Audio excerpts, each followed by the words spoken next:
കർത്താവിന്റെ പരിശുദ്ധ നാമം വാഴ്ത്തപ്പെടുമാറാകട്ടെ.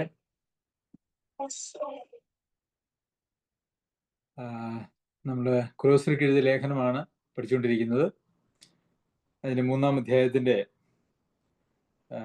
21 വരെയുള്ള വാക്യങ്ങൾ നമ്മൾ വായിക്കുകയും പഠിക്കുകയും ഉണ്ടായി.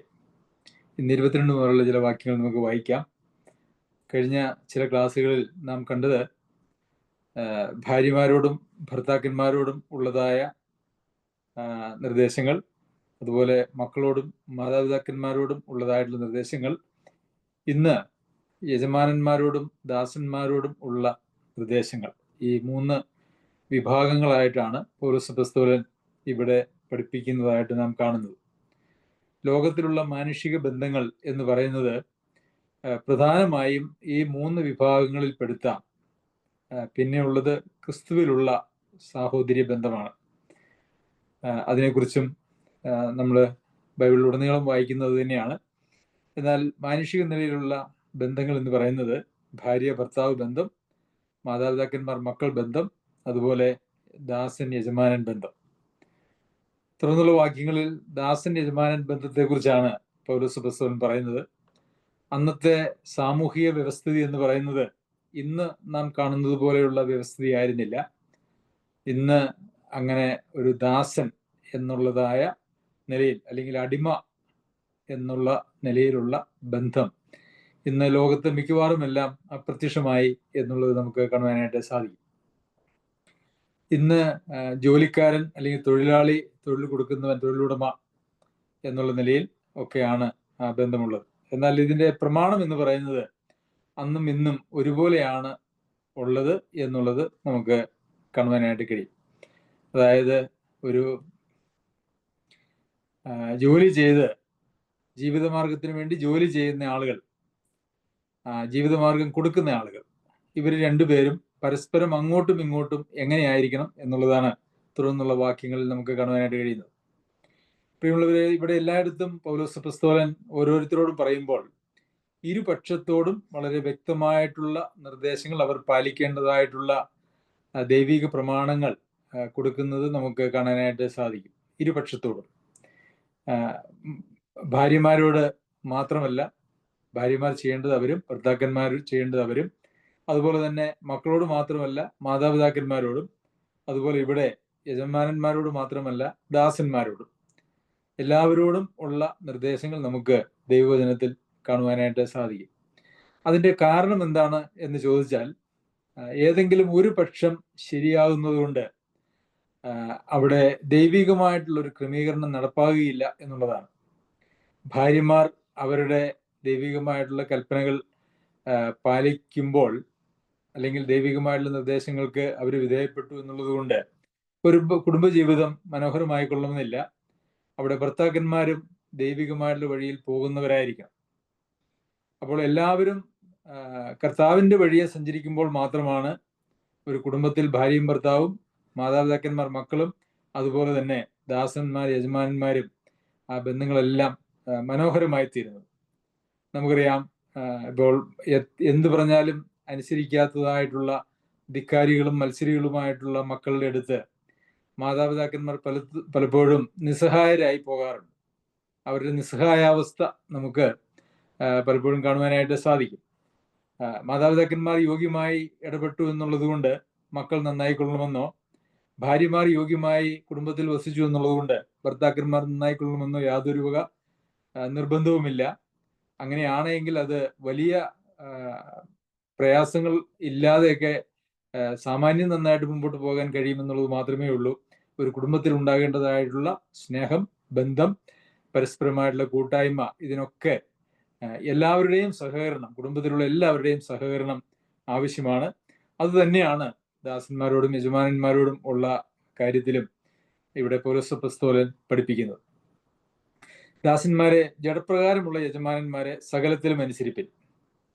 ഇപ്പോൾ നാം ശ്രദ്ധിച്ചാൽ ഈ സകലത്തിലും എന്നുള്ളതായ വാക്ക് ഭാര്യമാരും ഭർത്താക്കന്മാരും തമ്മിലുള്ള ബന്ധത്തിൽ നമുക്ക് കാണാനായിട്ട് കഴിയും. ഭർത്താക്കന്മാർക്ക് സകലത്തിലും കീഴടങ്ങുവിൻ. അതുപോലെ മക്കളോട് പറയുമ്പോൾ അമ്മയപ്പന്മാരെ സകലത്തിലും അനുസരിപ്പിൻ. അതുപോലെ ദാസന്മാരോട് പറയുമ്പോൾ യജമാനന്മാരെ സകലത്തിലും അനുസരിപ്പിൻ എന്ന് നമ്മൾ കാണുന്നു. അപ്പോൾ നാം ഏതെങ്കിലും ഒരാൾക്ക് അല്ലെങ്കിൽ ഒരു സ്ഥാപനത്തില് ജോലി ചെയ്യുകയാണെങ്കിൽ അവര് പറയുന്നതായിട്ടുള്ള, നമുക്ക് ജോലി അല്ലെങ്കിൽ ഉദ്യോഗം തന്നതായിട്ടുള്ള ആളുകൾ പറയുന്നതായിട്ടുള്ള സകല കാര്യങ്ങളും അതനുസരിക്കണം എന്നുള്ളതാണ്. ഇത് അനുസരിപ്പിൻ. മനുഷ്യരെ പ്രസാദിപ്പിക്കുന്നവരെ പോലെ ദൃഷ്ടി സേവകളാലല്ല, കർത്താവിനെ ഭയപ്പെട്ടുകൊണ്ട് ഹൃദയത്തിന്റെ ഏകാഗ്രതയോടുകൂടെ അത്ര അനുസരിക്കേണ്ടത്. അപ്പോൾ അനുസരിക്കുവാനായിട്ട് പല വഴികളുണ്ട്. അനുസരിക്കേണ്ടതിനു വേണ്ടി അനുസരിക്കുക, അല്ലെങ്കിൽ അനുസരിച്ചു എന്ന് വരുത്തുക,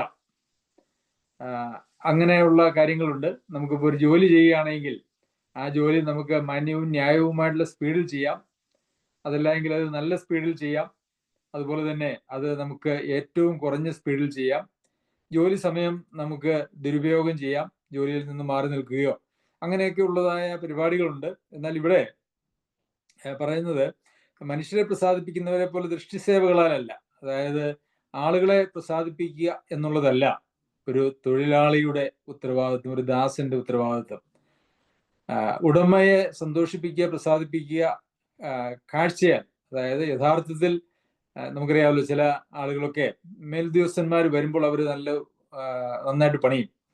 ഇപ്പം ഈ സ്കൂളുകളിലൊക്കെ മേലധികാരികൾ വരുന്നുണ്ടെന്ന് അറിഞ്ഞാൽ അന്ന് അധ്യാപകന്മാരും കുട്ടികളും ഒക്കെ ലീവ് എടുക്കാതെ വന്ന് വളരെ അച്ചടക്കത്തോടെ ഇരുന്ന് ചെയ്യും. എന്നാൽ അങ്ങനെ ആരും മേലധികാരികൾ വരുന്നില്ല എന്ന് കണ്ടാൽ അവരുടെ ജോലിയുടെ സ്പീഡും ആത്മാർത്ഥതയും ഒക്കെ വളരെ കുറഞ്ഞു പോകുന്നതും അത് ഒരു ആഗോളമായ പ്രതിഭാസമാണ്. പ്രത്യേകിച്ച് നമ്മളുടെ നാട്ടിൽ അങ്ങനെയുള്ള കാര്യങ്ങൾ വളരെ വ്യാപകമാണ്. അപ്പോൾ അങ്ങനെ ആളുകളെ കാണിക്കുന്നതിന് വേണ്ടി ഉള്ള മനുഷ്യരെ പ്രസാദിപ്പിക്കുക എന്നുള്ളതല്ല, മറിച്ച് കർത്താവിനെ ഭയപ്പെട്ട് കൊണ്ട് ഹൃദയത്തിന്റെ ഏകാഗ്രതയോടെ അത്ര അനുസരിക്കേണ്ടത്. അപ്പോൾ ഇവിടെ ഭയപ്പെടേണ്ടതും ഒന്നും യജമാനനെ അല്ല, അല്ലെങ്കിൽ തൊഴിൽ ദാതാവിനെ അല്ല, മറിച്ച് ഹൃദയത്തിന്റെ ഏകാഗ്രതയോടെ കർത്താവിനെയാണ് ഭയപ്പെടേണ്ടത് എന്നുള്ളതാണ്. അതെന്തുകൊണ്ടാണ് അങ്ങനെ ആവശ്യം വരുന്നത് എന്ന് ചോദിച്ചാൽ, നമ്മളെ ജീവിതത്തിൽ നാം എന്ത് ചെയ്താലും അതെല്ലാം കർത്താവിന്റെ നാമത്തിൽ ചെയ്യേണ്ടത് ആവശ്യമാണ്. നാം യേശുവിനെ നമ്മുടെ കർത്താവായി സ്വീകരിച്ചിരിക്കുന്നു എന്നുള്ളത് കൊണ്ട് ആ കർത്താവ് ദാസൻ എന്നുള്ളതായിട്ടുള്ള ബന്ധം മറ്റു ലോകത്തിലെ ഏത് ബന്ധങ്ങളെക്കാളും അപ്പുറം മുകളിൽ നിൽക്കുന്നതായിട്ടുള്ളൊരു ബന്ധമാണ്. അപ്പോൾ കർത്താവിനോടുള്ള ഭയം, ബഹുമാനം, സ്നേഹം, കർത്താവിന്റെ കൽപ്പനയോടുള്ള അനുസരണം എന്നുള്ളതായ ഒരു മനോഭാവമായിരിക്കണം നമ്മുടെ തൊഴിൽ ദാതാവിന്റെ അടുക്കൽ നമുക്കുണ്ടായിരിക്കേണ്ടതായ മനോഭാവം. അപ്പോൾ കർത്താവ് നമ്മളോട് എന്തെങ്കിലും ആവശ്യപ്പെട്ടാൽ അത് എത്ര ഉത്സാഹത്തോടെയും കൃത്യതയോടെയും സൂക്ഷ്മമായും നാം ചെയ്യുന്നുവോ അതേ ഉത്സാഹവും സൂക്ഷ്മതയും കൃത്യതയും ഒക്കെ നമ്മുടെ തൊഴിൽ ചെയ്യുന്ന കാര്യങ്ങളിലും നമുക്കുണ്ടായിരിക്കേണ്ടതാണ്. കർത്താവ് നേരിട്ട് നമ്മളോട് എന്തെങ്കിലും ചെയ്യാൻ പറഞ്ഞു കഴിഞ്ഞാൽ നമ്മൾ അത് ചെയ്യുന്നതിൽ വളരെ താല്പര്യവും ഉത്സാഹമുള്ള ആളുകളാണല്ലോ. അതേ മനോഭാവമായിരിക്കണം നമ്മുടെ തൊഴിൽ ദാതാവിനോടും നമുക്ക് ഉണ്ടായിരിക്കേണ്ടത്. യജമാനന്മാരെ സകലത്തിലും അനുസരിക്കണം. മനുഷ്യരെ പ്രസാദിപ്പിക്കുന്ന പോലെ ദൃഷ്ടിസേവകളാലല്ല, കർത്താവിനെ ഭയപ്പെട്ടുകൊണ്ട് ഹൃദയത്തിന്റെ ഏകാഗ്രതയോടെ അത്ര അനുസരിക്കേണ്ടത്. പിന്നെ 23-ാമത്തെ വാക്യത്തിൽ നിങ്ങൾ ചെയ്യുന്നതൊക്കെ മനുഷ്യർക്കെന്നല്ല കർത്താവിന് എന്ന പോലെ ചെയ്യും. അപ്പോൾ മനുഷ്യർ നമ്മളോട് ആവശ്യപ്പെടുമ്പോൾ നമ്മൾ ചെയ്യുന്ന ഒരു നിലയിലല്ല ഒരു വിശ്വാസി ചെയ്യേണ്ടത്, ഒരു ദൈവ പൈതൽ ചെയ്യേണ്ടത്. കാരണം നമ്മുടെ മേൽ കർത്തൃത്വമുള്ളത്, ആത്യന്തികമായി കർത്തൃത്വമുള്ളതും നാം ആ യേശുവിനെയാണ് നമ്മുടെ കർത്താവായിട്ട് മാസ്റ്ററായിട്ട് നമ്മൾ സ്വീകരിച്ചിരിക്കുന്നതും. അപ്പോൾ അതുകൊണ്ട് നാം ചെയ്യുന്ന എല്ലാ കാര്യങ്ങളും ലോകത്തിലുള്ള ഏതെങ്കിലും അധികാരികൾ നമ്മളോട് പറഞ്ഞു എന്നുള്ളതിന്റെ അടിസ്ഥാനത്തിൽ മാത്രമല്ല, അതിനപ്പുറം കർത്താവ് നമ്മളോട് പറഞ്ഞിരിക്കുന്നു. ആ കർത്താവിന്റെ ആജ്ഞയ്ക്ക് നമ്മൾ വിധേയപ്പെട്ട് ചെയ്യേണ്ടവരാണ് എന്നുള്ളത് നമുക്ക് അവിടെ നിന്ന് മനസ്സിലാക്കുവാനായിട്ട് സാധിക്കും. പിന്നെ ഇതിനോട് സമാനമായിട്ടുള്ള വാക്യങ്ങൾ നമുക്ക് എഫേസ്യർക്ക് എഴുതിയ ലേഖനം നമ്മൾ വായിക്കുകയുണ്ടായി. അവിടെ ദാസന്മാരെ ജഡപ്രകാരം യജമാനന്മാരായവരെ ക്രിസ്തുവിനെ പോലെ തന്നെ ഹൃദയത്തിന്റെ ഏകാഗ്രതയിൽ ഭയത്തോടും വിറയലോടും കൂടെ അനുസരിപ്പിൻ എന്നാണ് നമ്മൾ വായിച്ചത്. ഭയത്തോടും വിറയലോടും കൂടെ അനുസരിപ്പിൻ, ഹൃദയത്തിന്റെ ഏകാഗ്രതയിൽ നിന്നും. അതായത് ഒരു കാപട്യമല്ല, മറിച്ച് ഹൃദയത്തിന്റെ ഏകാഗ്രതയും നിർമ്മലതയും അവിടെ വളരെ പ്രാധാന്യമുണ്ട് എന്ന് നമ്മൾ വായിക്കുന്നു.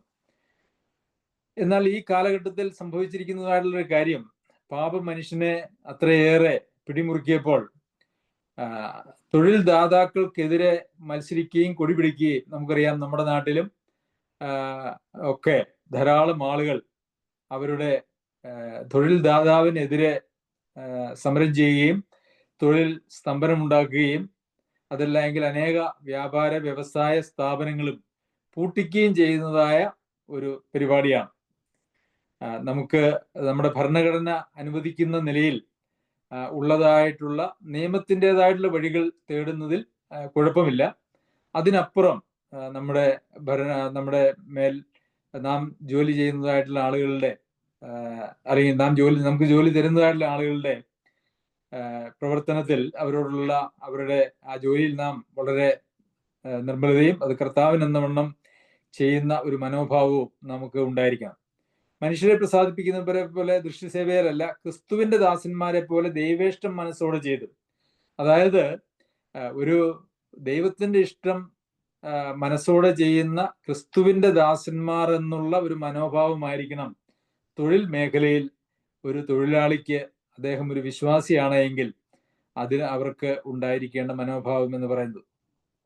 പിന്നെ വീണ്ടും അവിടെ നമ്മൾ വായിച്ചത്, ദാസനോ സ്വതന്ത്രനോ ഓരോരുത്തരും ചെയ്യുന്ന നന്മയ്ക്ക് കർത്താവിൽ നിന്ന് പ്രതിഫലം പ്രാപിക്കുമെന്ന് നിങ്ങൾ അറിയുന്നുവല്ലോ. അപ്പോൾ ഇവിടെ ഒരുപക്ഷെ നമുക്ക് നമ്മുടെ തൊഴിലുടമ തരുന്നതായിട്ടുള്ള ഒരു ശമ്പളത്തിനപ്പുറം, ഒരു പ്രതിഫലത്തിനപ്പുറം കർത്താവിനെന്നവണ്ണം നാം ചെയ്താൽ കർത്താവ് നൽകുന്നതായിട്ടുള്ള ഒരു പ്രതിഫലമുണ്ട് എന്നുള്ളത് നാം ഓർക്കേണ്ടത് ആവശ്യമാണ്. പ്രിയമുള്ളവരെ, അങ്ങനെ ഒരു മനോഭാവം നമ്മളുടെ ഇന്ന് മനുഷ്യരുടെ ഹൃദയത്തിൽ ഉണ്ടെങ്കിൽ നമ്മളുടെ തൊഴിൽ സംസ്കാരവും ഒക്കെ എത്രയോ ഉന്നതമായിരിക്കുമായിരുന്നു, എത്രയോ ശ്രേഷ്ഠമായിരിക്കുമായിരുന്നു എന്ന് നമുക്ക് കാണുവാനായിട്ട് സാധിക്കും. ഇപ്പൊ 24-ാമത്തെ വാക്യത്തില് കൊലോസ്യർ 3:24 അവകാശം എന്ന പ്രതിഫലം കർത്താവ് തരുമെന്നറിഞ്ഞ് കർത്താവായ ക്രിസ്തുവിനെ സേവിപ്പിൻ. അപ്പോൾ ഇവിടെ ഒരു തൊഴിൽദാതാവിന് എൻ്റെ കീഴിൽ ഒരു തൊഴിലാളി ചെയ്യുന്നതായിട്ടുള്ള പ്രവർത്തനത്തെ കർത്താവായ ക്രിസ്തുവിനെ സേവിക്കുന്നതായ ഒരു മനോഭാവത്തിലാണ് ഇവിടെ പറഞ്ഞിരിക്കുന്നത് എന്നുള്ളത് ശ്രദ്ധിക്കണം. കർത്താവായ ക്രിസ്തുവിനെ സേവിക്കണം. അങ്ങനെ ക്രിസ്തുവിനെ സേവിക്കുന്ന ഒരു മനോഭാവത്തോടു കൂടി നമ്മുടെ തൊഴിൽ മേഖലയിൽ നാം പ്രവർത്തിക്കുമ്പോൾ അതിന് തൊഴിലുടമ തരുന്ന പ്രതിഫലത്തിനപ്പുറം ഒരു അവകാശം എന്ന പ്രതിഫലം കർത്താവും നൽകുന്നതാണ്. അപ്പോൾ പലപ്പോഴും ആളുകൾ ആത്മാർത്ഥത ഇല്ലാതെ തൊഴിൽ മേഖലകളിൽ ജോലി ചെയ്യുന്നത് സർവ്വസാധാരണമാണ്. പ്രത്യേകിച്ച് നമ്മുടെ ഈ ഏഷ്യൻ രാജ്യങ്ങളിൽ അത് വളരെ വ്യാപകമാണ്. സൗത്ത് ഈസ്റ്റ് ഏഷ്യൻ രാജ്യങ്ങളിൽ അത് വളരെ വ്യാപകമാണ്. കേരളത്തിന്റെ നമ്മുടെ അവസ്ഥ എടുത്താൽ പോലും നമുക്കറിയാം, കേരളത്തിൽ ഒരു വ്യവസായമോ വ്യാപാരമോ അതുപോലെയുള്ള എന്തെങ്കിലും ഒന്ന് ആരംഭിക്കാൻ ആളുകൾക്ക് വലിയ മടിയാണ്. കാരണം എന്താണെന്ന് ചോദിച്ചാൽ, പിന്നെ അവിടുന്ന് അങ്ങോട്ട് തൊഴിലാളികളെ കൊണ്ടുള്ള പ്രശ്നങ്ങളും അതുപോലെ തന്നെ മറ്റ് ഗവൺമെന്റ് രാഷ്ട്രീയ പ്രവർത്തകരിൽ നിന്നും ഗവൺമെന്റ് ഉദ്യോഗസ്ഥന്മാരിൽ നിന്നുള്ളതായിട്ടുള്ള കഷ്ടങ്ങളും നഷ്ടങ്ങളും അവരെ കൊണ്ടുള്ള പ്രശ്നങ്ങളും ഒക്കെ നമുക്ക് സർവ്വസാധാരണമായി നമ്മുടെ വാർത്താ മാധ്യമങ്ങളിൽ നിന്ന് നമുക്ക് മനസ്സിലാക്കുവാനായിട്ട് സാധിക്കും. അപ്പോൾ ഞാനൊരു ജോലി ചെയ്യുമ്പോൾ ഞാൻ ഏതെങ്കിലും ഒരാൾക്ക് ജോലി ചെയ്യുന്നു എന്നുള്ളതായ മനോഭാവമല്ല നമുക്കുണ്ടായിരിക്കേണ്ടത്, മറിച്ച് ഞാൻ കർത്താവിനെ സേവിക്കുന്നു. അതുകൊണ്ട് തന്നെയാണ് നമുക്കറിയാമല്ലോ, ആത്മാവിനാൽ നടത്തപ്പെടേണ്ടതായിട്ടുള്ള ആളുകളാണ് നാം. നമ്മുടെ ജീവിതത്തിൽ എല്ലായ്പ്പോഴും ദൈവേഷം ചെയ്യുവാനായിട്ട്, ദൈവേഷത്തിൽ നിന്ന് മാറി സഞ്ചരിക്കുവാൻ നമ്മുടെ ജീവിതത്തിൽ ഒരു നിമിഷം പോലും ദൈവം നമ്മെ അനുവദിച്ചിട്ടില്ല. അപ്പോൾ ദൈവേഷം ചെയ്യുക എന്നുള്ളത് നമ്മളുടെ ഒരു ജീവശ്വാസം പോലെ ഉള്ള ഒരു കാര്യമായിരിക്കണം. അത് തിന്നാലും കുടിച്ചാലും എന്ത് ചെയ്താലും എന്നൊക്കെ നമ്മൾ വായിക്കുകയും പഠിക്കുകയും ചെയ്തിട്ടുണ്ടല്ലോ.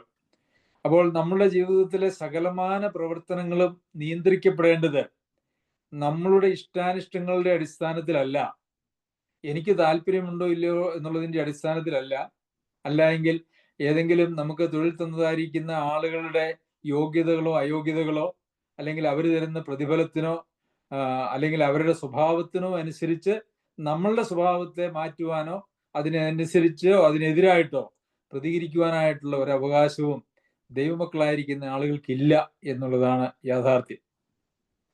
അത് അങ്ങനെയൊക്കെ ചെയ്താൽ അതിൻ്റെ ഫലം എന്ന് പറയുന്നത് ദൈവം ഇടപെടേണ്ടതായിട്ടുള്ള ചില മേഖലകളുണ്ട്, അവിടെ ദൈവം ഇടപെടുകയില്ല എന്നുള്ളതാണ്. പ്രിയമുള്ളവരെ, ദൈവകൽപ്പനകൾ അനുസരിച്ചു എന്നുള്ളതിൻ്റെ പേരിൽ ആർക്കും ഒരു ചിലപ്പോൾ താൽക്കാലികമായിട്ട് ചില പ്രയാസങ്ങളൊക്കെ വന്നു എന്ന് വരാം. എന്നാൽ ആത്യന്തികമായി ഒരു നഷ്ടവും ദൈവത്തിന്റെ കൽപ്പനകൾ അനുസരിക്കുന്നതിലൂടെ വരികയില്ല. എന്നാൽ ദൈവത്തിന്റെ കൽപ്പനകൾ അതിനോട് നാം ചെവി കൊടുക്കാതെയും അതനുസരിക്കാതെയും ഇരുന്നാൽ ഒരുപക്ഷെ താൽക്കാലികമായിട്ടുള്ള ചില ഗുണങ്ങൾ ഉണ്ടായി എന്ന് വരാം. എന്നാൽ ആത്യന്തികമായിട്ട് ദൈവകൽപ്പനകളുടെ ലംഘനം എന്ന് പറയുന്നത് ഒരു വലിയ നഷ്ടമായിരിക്കും. ഞാനിങ്ങനെ ആലോചിക്കാറുണ്ട്,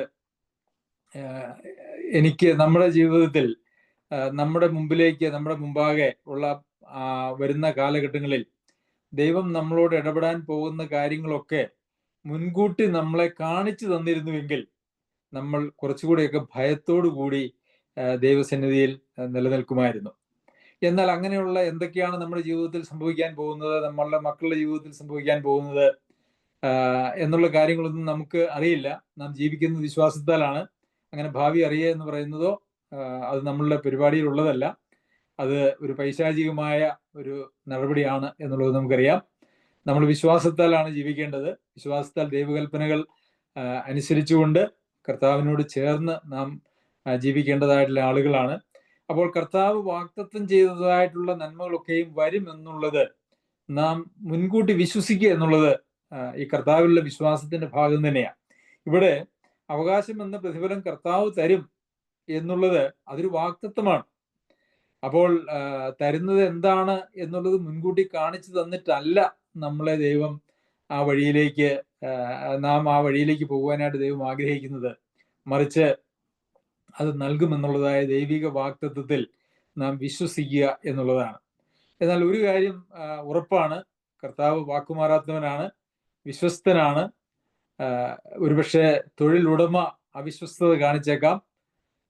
അവര് ഒരുപക്ഷെ നമ്മുടെ അധ്വാനത്തിന് ഒത്തവണ്ണം അവര് പ്രതിഫലം തന്നില്ല എന്ന് വരാം, പ്രതിഫലം സമയത്ത് തന്നില്ല എന്ന് വരാം, ജോലി ഒരുപക്ഷെ ഒരല്പം കഠിനമായി എന്ന് വരാം. ഇങ്ങനെയുള്ള എല്ലാ സാഹചര്യങ്ങളും നമ്മളുടെ ദൈനംദിന ജീവിതത്തിൽ നമുക്ക് നേരിടുവാനായിട്ടുള്ള എല്ലാ സാധ്യതയുമുണ്ട്. എന്നാൽ അവിടെ ഒന്നും നമുക്ക് കർത്താവിനെ സേവിക്കുന്നത് പോലെയും അനുസരിക്കുന്നത് പോലെയും അല്ലാതെ നമ്മുടെ യജമാനന്മാരോട് പെരുമാറുവാനായിട്ടുള്ള അവകാശം നമുക്കില്ല. അതിനുശേഷം 25-ാമത്തെ വാക്യത്തിൽ പറയുന്നത്, അന്യായം ചെയ്യുന്നവൻ താൻ ചെയ്ത അന്യായത്തിന് ഒത്തത് പ്രാപിക്കും, മുഖപക്ഷം ഇല്ല എന്നുള്ളതാണ്.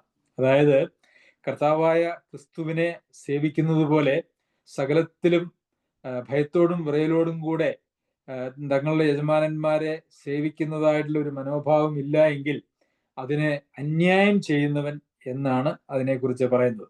അങ്ങനെ അന്യായം ചെയ്താൽ അവൻ ചെയ്ത അന്യായത്തിന് ഒത്തവണ്ണം പ്രാപിക്കും. അതിന് ആ അന്യായത്തിന് ഒത്തവണ്ണം പ്രാപിക്കും എന്നുള്ളതായ ഒരു ഭയനിർദ്ദേശവും അതിനോട് ചേർന്ന് കാണും. ആ കാര്യത്തിൽ യാതൊരു മുഖപക്ഷവുമില്ല. അവിടെ അത് മുഖപക്ഷമില്ല എന്ന് പറഞ്ഞാൽ നമ്മുടെ ആരുടെയും സൈഡ് പിടിക്കാനോ അല്ലെങ്കിൽ നമുക്ക് ഒരു പ്രത്യേക പരിഗണന നൽകാനോ ഒന്നും ആരും ഉണ്ടാകുകയില്ല. കർത്താവിനെ സേവിക്കുന്നത് പോലെ തന്നെ നാം സേവിക്കേണ്ടത് ആവശ്യമാണ്. അതുപോലെ തന്നെ യജമാനന്മാരോട് പറയുന്നത്, നിങ്ങൾക്കും സ്വർഗത്തിൽ, 4-ാം അധ്യായത്തിന് 1-ാം വാക്യം, യജമാനന്മാരെ നിങ്ങൾക്കും സ്വർഗത്തിൽ യജമാനനുണ്ട് എന്നറിഞ്ഞ് ദാസന്മാരോട് നീതിയും ന്യായവും ആചരിപ്പിൻ. അപ്പോൾ ദാസന്മാര് യജമാനന്മാരെ ഭയത്തോടും വിറയലോടും കൂടെ സേവിക്കണം, കർത്താവിനെ എന്നവണ്ണം സേവിക്കണം, എന്നുള്ള കാര്യങ്ങളൊക്കെ പറഞ്ഞിട്ട് യജമാനന്മാരോട് പറയുകയാണ്, ദാസന്മാരോട് നിങ്ങൾക്കും ഒരു യജമാനനുണ്ട് എന്നറിഞ്ഞുകൊള്ളുക.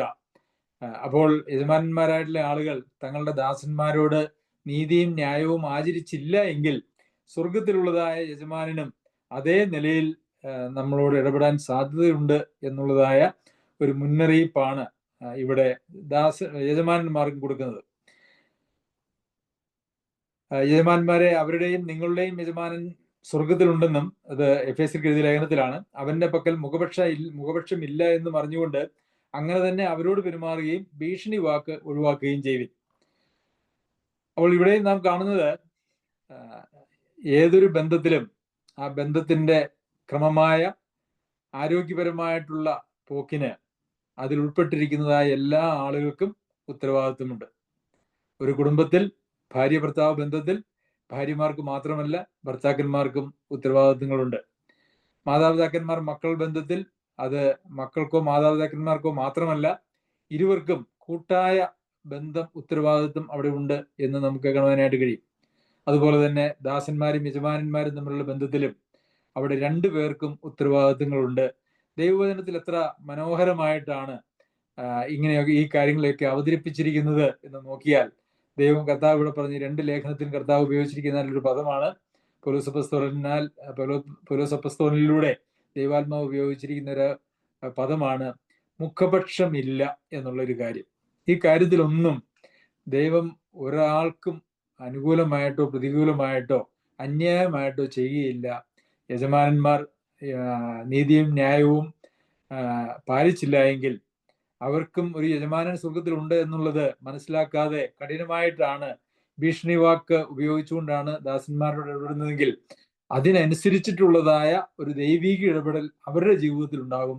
അതുപോലെ തന്നെ ഈ എല്ലാ മേഖലകളിലും ഇപ്പം ദാസന്മാരുടെ കാര്യത്തിൽ മാത്രമല്ല, ഭാര്യമാര് ഭർത്താക്കന്മാർക്ക് വിധേയപ്പെടാതിരിക്കുകയോ അല്ലെങ്കിൽ ഭർത്താക്കന്മാർ ഭാര്യമാരെ സ്നേഹിക്കുകയും ബഹുമാനിക്കുകയും ചെയ്യാതിരിക്കുകയോ ചെയ്താൽ അവിടെയും മുഖപക്ഷമില്ല.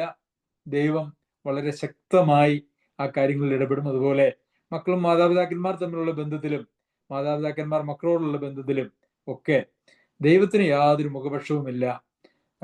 ദൈവം വളരെ ശക്തമായി അത്തരം കാര്യങ്ങളിൽ ഇടപെടും എന്നുള്ളത് നാം മനസ്സിലാക്കേണ്ടത് ആവശ്യമാണ്.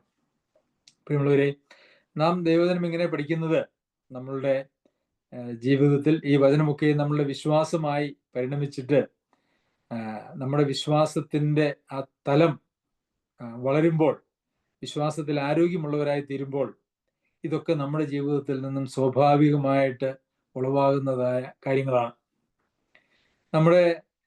നാം ഈ ദൈവവചനം വായിക്കുകയും പഠിക്കുകയും ഒക്കെ ചെയ്യുമ്പോൾ നമ്മുടെ ജീവിതത്തിൽ ഉണ്ടാകാൻ സാധ്യതയുള്ളതായ ഒരു ചിന്താഗതി എന്ന് പറയുന്നത്, ഇനി ഞാൻ ഇതൊക്കെ ഒന്ന് അനുസരിച്ച് ജീവിക്കാൻ പോവുകയാണ് എന്നുള്ള ഒരു നിലയിലേക്ക് നമ്മൾ ഒരു കൽപ്പന സ്വീകരിക്കുന്നത് പോലെ, ഒരു ന്യായപ്രമാണത്തിന്റെ അടിയിൽ ജീവിക്കുന്നതായിട്ടുള്ള ഒരാൾ ചിന്തിക്കുന്നത് പോലെ ഒരു കൽപ്പന അനുസരിക്കുന്നു എന്നുള്ള നിലയിലേക്ക് നാം ചിന്തിച്ചു പോകാനായിട്ടുള്ള സാധ്യതയുണ്ട്.